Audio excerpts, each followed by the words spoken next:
YouTube, it's your girl Resia J, and I'm back with another video. If this is your very first time landing on any one of my videos, I ask that you watch my video, and if you like it, give me a thumbs up, share it with your tribe, and leave me a comment down below. I love to interact with you guys.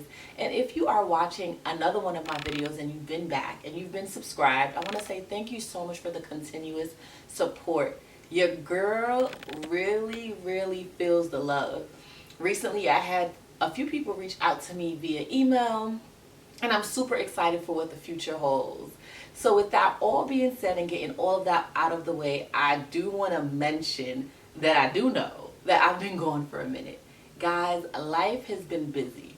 As you guys know, we have been in a whole global pandemic, and the streets is calling my name. The streets are open. So literally, I've been spending time outside with my loved ones and with my family and my friends. And I'm super excited that I've given myself the grace to do that because school was really challenging in 2020. So if you are watching this video and you've sat through me rambling about me being gone and all of that good stuff, this video today is all about knowing when to take a step back. And that can go for so many stages of our lives. Just knowing when to take a step back and assessing the situation and understanding what is important in that moment or that season. So as many of you know, I am going to Fordham University come September. The reason why I chose to go with Fordham is because I wanted to give myself a little bit of wiggle room between classes and universities. I wanted to give myself an opportunity to just exhale from all the things that I've learned so far in the social work program that I was before at Salisbury University, before taking that leap into this advanced standing master's program. Many of you listened to me read my personal statement, and if you're interested in hearing what I wrote for my personal statement and how I got into 3 amazing schools, I am going to leave it in the cards somewhere, I think right here, so you guys can check that out. But literally, after I got into Fordham University and I knew what my course of action for school was going to be, I knew that I needed a break. And that break really came after my daughter graduated from pre-K. And I think that was around the same time that I recorded that last video.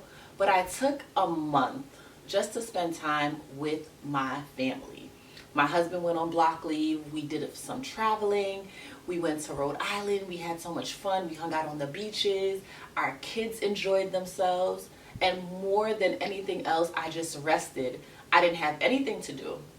And in that season, I really realized that rest is so important. And sometimes as people, especially as women or moms or wives, we find it hard to just take a step back from things that isn't currently feeding us because we don't want to let anyone down. So this video is all about taking that time for you. Many of my former classmates, my former cohort, has already started their advanced standard programs. And that's because they were overzealous and they felt like, they just wanted to go straight into a new program. For me personally, I knew how important it was for me to take some time of reprieve just so that I can go into my advanced standing program at Fordham with my mind in the game. If you are a social work student, you know how taxing being a social work student can be. You are juggling so many hats. You're a student, you're an intern. Depending on what type of internship you are a therapist, you are someone that is writing policies or evaluating policies. If you are into the community sector or the mezzo, you are doing community outreach, and it's taxing. Although social work is a very promising career, it's a lot of work. And one thing I remember from my time at Salisbury University, I had a professor, her name was Professor Moore. She was so adamant about us taking time for ourselves so we don't find ourselves in burnout. My last few classes at Salisbury were very challenging. Not because the content was challenging, but just because dealing with the professors, them not having time, having to do a lot of group work, it was taxing on the girl. So I knew that I needed some time. So when I got into the other schools that I got into and they were saying things like the program starts in June or the program starts in early July, I knew that those weren't the programs for me just off of rip. Literally, I needed a break. And that break included YouTube. That break included talking to my friends all day, every day. That break included like traveling to go visit family members all over New York. That break included just staying home and resting. Literally last week, we were home all week just resting.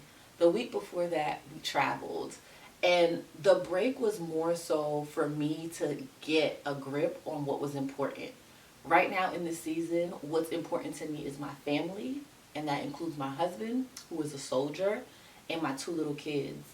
And while I was in school, I was given a lot of energy to things that would benefit me academically, but was taking from other areas of my life.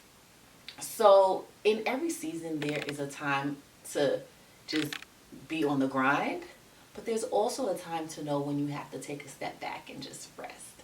And this video is how to acknowledge that, how to see that, and what are the warning signs.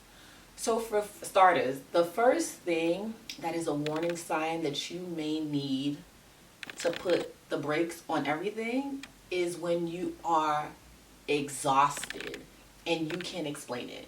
Like, you are tired. It doesn't matter how much sleep you had the night before, you are just tired. You are drained. You feel like you have no energy. You're drinking 2, 3, 4, 5 cups of coffee to just make it to the end of the night. The second thing is if you have small kids or a husband, or even if you have friends and other family members and you're snappy and you have no patience with them, you may need a break just to reassess like what's going on. And I know for me, I was very like short with people because I needed a break. Sis needed a break. The third clue that could be the aha moment for you if the other 2 don't do it is you're just unsure about what you're getting yourself into. You're unsure about the future. You don't have any type of confidence in the things that you're planning to do. You don't have that, okay, this is what I'm doing, this is why I'm doing it, and this is why I think I should do it. For me, I was starting to question like different things. I was questioning like, okay, am I doing the right thing? And I was going back and forth with decisions that I was at one point very confident on because I needed to take a step back.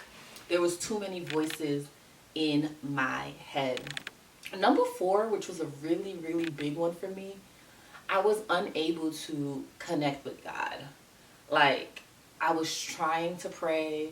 I was doing the things that I knew I should be doing, and I just felt like I wasn't connecting with him. And that's different for me because I have what I believe is a strong connection with God, and I was just lacking that. The 5th and final thing that can just be okay, I for sure need a break. You feel like you don't even have time for yourself. So you're not doing the things that you love to do. So you're not being able to practice any form of self-care. You're not being able to pour into yourself without pouring into somebody else. And this last one is just a little bonus. If life is becoming too mundane and you just feel like you're doing the same things over and over and it's repetitive, like you wake up, you brush your teeth, you shower, you drink your coffee, you go about your day, you feed your kids, you feed your husband, you get in bed, and you do it all over again, you may need a break. The reason why I really wanted to share these things with you is because sometimes we don't even afford ourselves the opportunity for a break. We think that we have to keep going because we believe that the society that we live in is if you snooze, you lose. And the reality is sometimes snoozing is giving yourself exactly what you need to be a better version of yourself. I know for me, I came back from my little vacation truly refreshed. Yes, I was exhausted because my kids ran me ragged during vacation. It was like beach after beach after beach. But I was happy. Like I was waking up with a pep in my step. And that's when I was like, I'm thankful that I took that break. And I'm even more thankful that I took a longer break from school. It's only like 4 months, but that 4 months was an opportunity for me to really just take a deep breath in and a deep breath out and prepare myself for school. And talking about preparing myself for school, guys, my next video is going to be all about my class choices for the fall. Guys, I started making my plans for the classes that I wanted to take. I have created 2 plans and I have submitted them into my Fordham portal, and I'm just waiting for registration to open to click submit. And I want to share that with you guys. So my next video is going to be about the plans that I am anticipating for the fall, why I chose those classes in the way that I chose them, and just about that first year in a new school that is well known for what you're going to it for, and how the pressure is on, but there's also like this confidence booster, like, yo, I really got into this school. So without holding you guys any further, until next time, I hope you guys have a wonderful, wonderful, wonderful summer. Like I said, outside is open, get some fresh air, go for a hike, hit the beach, spend time with your family and with your loved ones. And don't be afraid to take a break. I love you, and I can't wait to hear from you guys next time.